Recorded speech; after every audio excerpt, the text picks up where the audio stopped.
Hey, I'm Joy, 32 years old, and let me tell you about the absolute nightmare that took place on my wedding day. All thanks to my mother-in-law. She definitely takes the cake for being the meanest. Now, I will rewind a bit, and you will know why. A few years ago, my late husband passed away due to some health issues, leaving me and my little daughter Crystal, who was just 3 at the time. It was rough, no doubt. But with the support of my amazing family and friends, I managed to pull through. 2 years after this difficult chapter, I met Corey, my present husband, at a karaoke bar. There I was, singing my heart out, and this guy showed up. Cute, charming, you know the type. We did a duet, thanks to my friends pushing us into it, and Corey, being the brave guy, asked for my number, and there it started. Now, dating as a single mom with a 5-year-old was no walk in the park. Most guys, once they found out about Crystal, they would bail. Straightforward and all, saying they did not want to deal with someone who already had a kid. I get it. It is not for everyone. But then there was Corey. So, Corey, it has been quite an evening, hasn't it?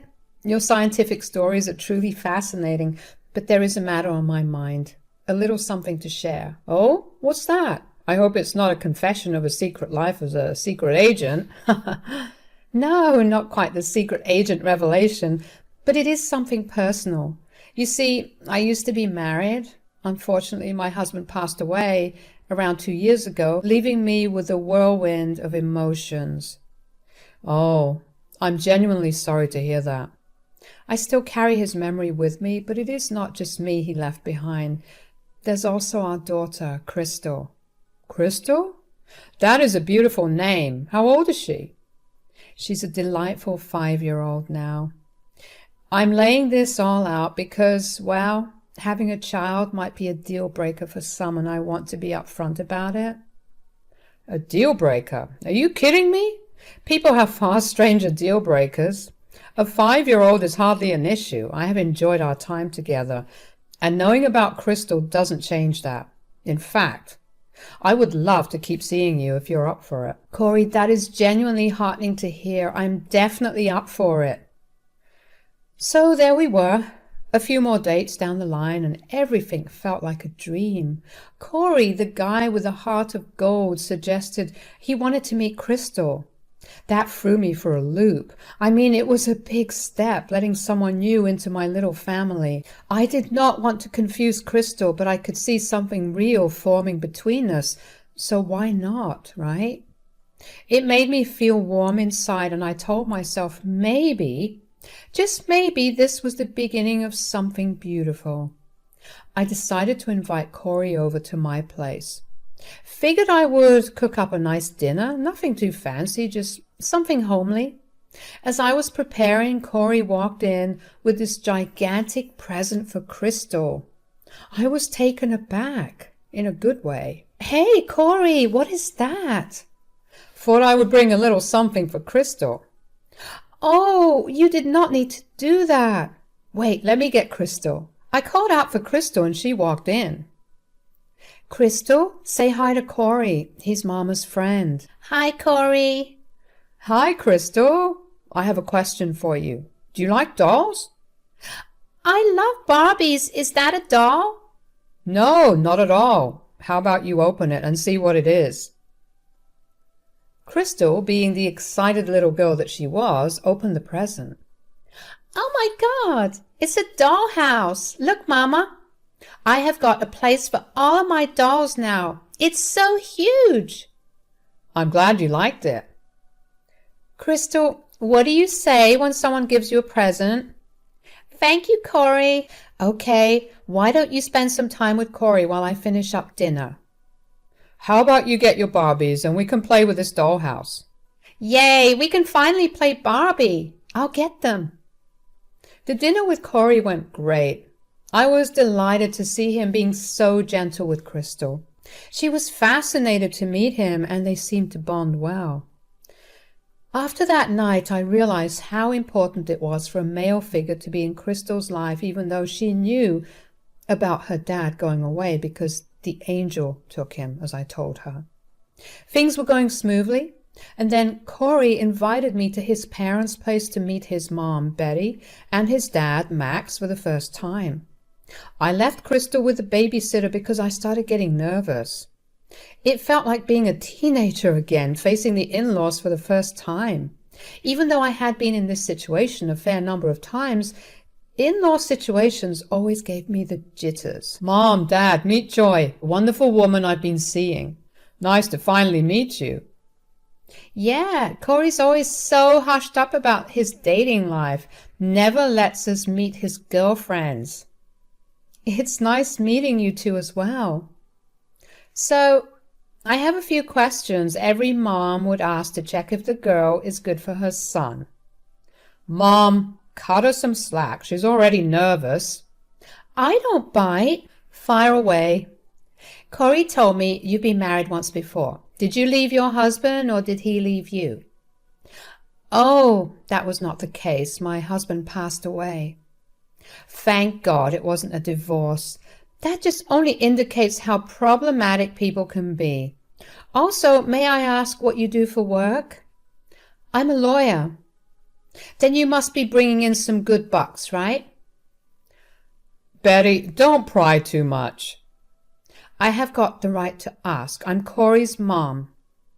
I started working again just a year ago. I had to take a break for my daughter. I wanted to be there for her as much as possible. Wait, what? A daughter? Do you have a daughter? Yep, I have a daughter. Didn't Corey tell you? No, he didn't.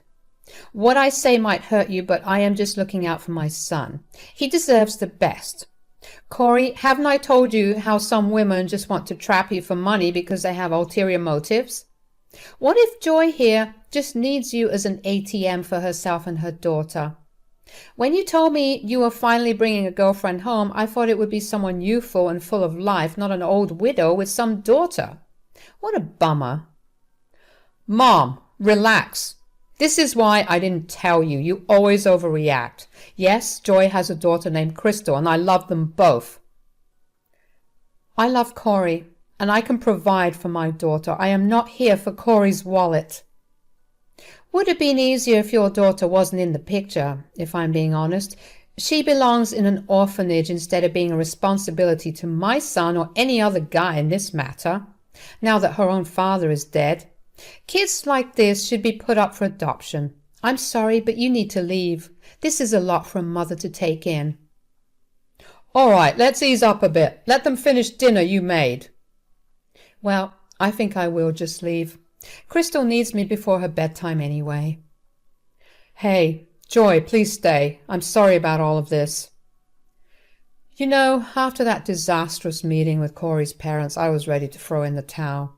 Betty's words cut deep, labeling me as some gold-digging widow, and then saying all of that stuff about Crystal. It was heartbreaking. It hurt, but I thought I should spare myself from more of that negativity, so I took a break and tried to distance myself from Corey. But Corey, that persistent man, kept calling, apologizing for his mom's behavior. Surprisingly, I missed him too, and Crystal was also asking about him. Eventually, I caved. I called Corey back, and he assured me that he won't need his parents in our lives, especially not his mom. I agreed, and so it was just the three of us. Corey moved in, and things got surprisingly better. He stepped up in ways I had not expected. He became the father figure Crystal needed, doing everything her biological dad would have done for her, taking her to school, spending quality time, and being incredibly attentive. And with me, he was a dream, loving, caring, genuine, and, dare I say, romantic. A year after Corey moved in, he decided to make it official, in a romantic gesture that made me tear up. Corey asked me to be his forever too, so I said yes. Hey, babe, I wanted to share something with you. What's up? Is everything all right? Yeah, everything's fine. It's just that I had a conversation with my mom. You know, I'm engaged now, and she didn't look exactly thrilled about it, but I convinced her to give you and Crystal a chance. Oh, I don't blame you for telling your mother about the engagement, but I don't know if she'll really accept us. Well, I know my mom. She is sentimental like that. The moment I told her about my engagement, she looked like she knew she was missing out on too much.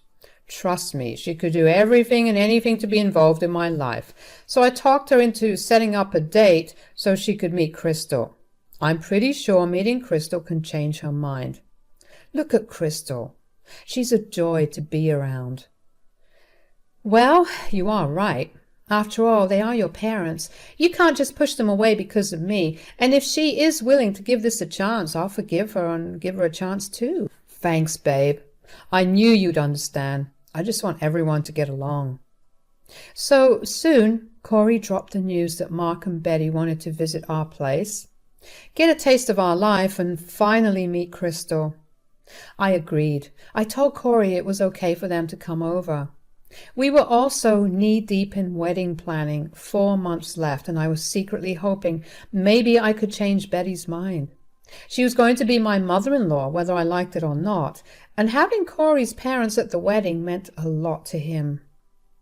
Corey had always been incredibly understanding and supportive, doing so much for me. This seemed like the least I could do for him. The prospect of winning Betty over loomed, but I was willing to give it a shot. I wanted his parents to see that Crystal and I were a package deal, that my little family was worth being a part of. Mom, Dad, welcome. This is our place. Your husband left you this? It looks decent. Well, we bought this house together. We both chipped in to purchase it. I see how it is. So, where's Crystal? I've been wanting to meet her. Sure thing. Crystal, come here. Meet your new grandparents. This is Corey's mom, Betty, and that's his dad, Max. Hi, I'm Crystal. I'm happy I'll have one more Gammy and Papa now. Please don't call me that. I'm not your grandmother. Mom, she's just a kid. We talked about giving this a chance, right? Well, how about we go and eat? Everyone was seated at the table. I brought out the food and we started digging in. You call this food? I can cook much better than this. A woman should be able to cook good food for her husband. This does not taste good at all. My mom makes the best food in the world. You talk a little too much for someone your age, don't you? Crystal, why don't you go fetch me some water from the kitchen? Sure, Mom. I sent Crystal to the kitchen so that I could have a word with Betty. Betty, woman to woman, please don't treat my daughter like this. I know you might not like her, but for the rest of the evening, either don't talk to her or just be civil. I never wanted to compromise my daughter's life. I wanted to surround her with the best people. The last time we met, things were rough, but you can choose to be a part of our lives or not. It's up to you. I'm doing my best. I love your son and I respect both of you as my in-laws.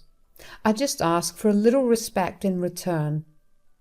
Well, I see where your daughter gets her sharp tongue from. Let's see how long you can keep this up. We are not here to put on a show, Betty. We're here to build something together. Mom, can we please just enjoy the evening without unnecessary drama? Fine. I'd rather keep to myself than play happy family here. So for the rest of the meal, Betty stayed quiet. I consider that progress. Afterwards, Corey and I had a talk. He hoped his mom would warm up to us over time, and I shared that hope. She was better at our place than she was a year back at that disastrous dinner at her house. I thought maybe, just maybe, progress was in the works. But there was no time to dwell on it. A wedding needed planning, venue hunting, guest lists, shopping, the whole 9 yards. Juggling work, errands, and taking care of Crystal made it challenging, but we pulled it off in 4 months. It was a whirlwind of decisions, and I had to figure out how to make it all come together. Invitations were sent out, and we did not forget to include Max and Betty. We wanted them to be a part of our happy occasion. So, the day before the wedding, Corey was at his parents' house following traditions, and I was at mine. The plan for the next day was for me to head to the salon with my bridesmaids while Crystal stayed at home with a babysitter for a couple of hours. Then I would return with my bridesmaid crew, send the babysitter home, and take Crystal to the venue in our car for our first look and other wedding activities. My parents were also coming to town the next day for the wedding. Despite the hectic plan, I thought I had everything prepared. But you know how it goes. Things don't always go as planned. It all started the next day at the salon. Instead of the expected 3 hours, it dragged on for 5. The salon turned out to be quite unprofessional. I wasn't even halfway ready when Crystal's babysitter called saying she needed to leave. In a bit of a panic, I called Corey to see if he could take Crystal. He mentioned being busy but suggested his mom, Betty, could come over and look after her. I knew Betty didn't exactly adore Crystal, but I didn't think she'd do any harm, and I was desperate at that point. A short while later, he confirmed that Betty would be heading to my place to watch over Crystal. The plan took a turn considering the salon's delay. Instead of going home, we decided to have the car we booked pick us up directly. In a pinch, I called Betty for a favor to dress up Crystal and bring her to the wedding venue. "Hey, Betty, I called you up for a favor." "What is it now? I'm already looking after your little girl. Don't you think that's enough?" "I know, Betty, you must be exhausted yourself, and I hate to bother you, but I really need some more help. The salon is taking extra time. Their team just got here. It's going to take a while. How about you help Crystal dress up? There's a pink gown in her wardrobe I got for her. Just ask her, she can show you. Put her hair in a nice updo. I can handle the finishing touches when she gets here. Could you please do that for me?" "Oh, I don't have an option here, do I?" "Hey, thanks a lot, Betty. You have no idea how much this means to me." The wedding day was proving to be full of surprises, but the biggest one was yet to come. After I made the phone call to Betty, I felt a bit relieved knowing that Crystal had someone to help her dress up and take her to the venue.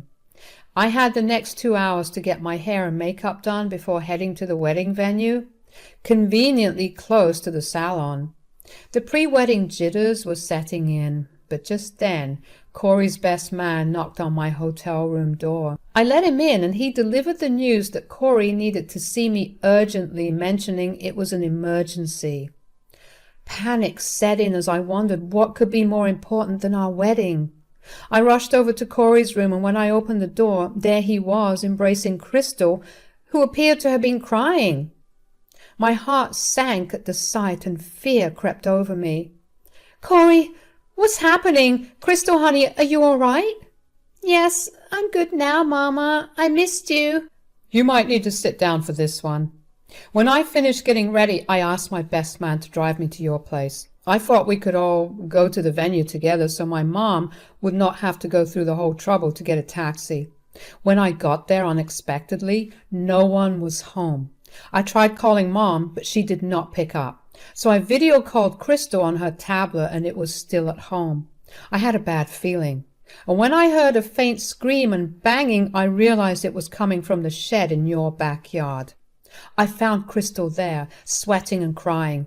Someone had locked her in there, and by someone, I mean my mom. I brought her here first before calling you to avoid panicking you. I'm sorry. How could your mom do this?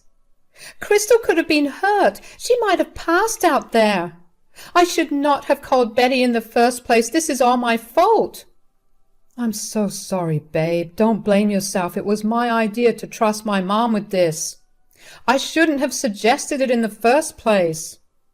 Crystal, sweetie, I'm so sorry. How about I grab you something to eat while you sit here with Corey? Would you like that? I've already given her a lot of water, but yeah, she could use something to eat. But what about my mom? Is she here yet? I have no idea. I'm dealing with a lot right now. This was supposed to be our day. How can we go through with this after Betty pulled such a stunt? I know she managed to ruin the day for us, but I won't let that happen. The wedding is going to happen. We will go out there to celebrate our love and have a good time. Don't worry about my mom. Just inform me as soon as she gets here. I can't believe she would go to such lengths. I'll make sure she faces the consequences. I was seriously mad and not sure how to handle things, but Corey insisted on going ahead with the wedding, and we agreed to deal with Betty later. I needed some space, so I told my bridesmaids and made sure Crystal got a snack. While heading to Corey's room, I saw Betty coming. I quickly slipped into the room. "Your mom is here. Why don't you sit in here and enjoy these snacks with your mom brought for you, Crystal? We will be back in a while." Corey and I stepped out of the room. It was time to face the storm. "Hey, Mom, where's Crystal?" "Oh, I think she's checking out the decorations in the hall. Are you ready for the big day?" "Well, if she's out there, then who's in my room?" "What do you mean?" Corey slightly opened the door and Betty peeked in. "Mom, I know what happened." "How did she get here?" "She wasn't supposed to be here today. I made sure that I locked it properly." "Come on, Mom. You thought you could really pull something like that and just lie? And no one would suspect you? Now start talking and tell me what you did. I want to hear from you." "Fine. After Joy called me, I was extremely furious. First, I have to put up with that little girl who doesn't even deserve a place in my family. And then I had to dress her up and get her to the venue like I was her babysitter or something. I got furious, so I took that girl's hand, took her to the shed and locked her in. Let me tell you one thing. When I locked her in, she didn't stop screaming and begging me to let her out. It was pretty satisfactory." "You have no heart, Betty." "Well, I did what I needed to do. Every time I look at her face, my blood starts to boil." "Well then, Mom, you don't have to see her face for the rest of your life now." "What do you mean?" "What I mean is, Mom, you're a terrible human being. What you did today was not a stunt to prove something. It could have hurt Crystal seriously, and you know what? I'm done with you. I don't want you in my life any more." "I did all of this for you, and that's how you thank me? I've always wanted the best for you." "You only think about yourself, Mom. I don't want any contact with you. Go home now. You can't be a part of this wedding ceremony either. I don't want you around me or my family anymore. Do you hear that?" "Son, please, you're making wrong decisions right now. You're going to regret this. I love you. Don't do this to me." "I don't want to hear another word. We've already wasted a lot of time. Please get out. Otherwise, I'll have to call hotel security." So after Corey's showdown with his mom, the real celebration began. My parents rolled in along with other guests, and my mom took charge of looking after Crystal during the entire ceremony. We exchanged vows and threw one hell of a party. As we celebrate our 1-month anniversary, we found out that I'm pregnant. My focus has shifted to protecting our growing family. Betty's out of the picture, and honestly, it feels like justice. Max even distanced himself too after learning about her psychotic activity. Sometimes people are just straight up bad, like Betty, who just chose the dark side, leaving no room for goodness.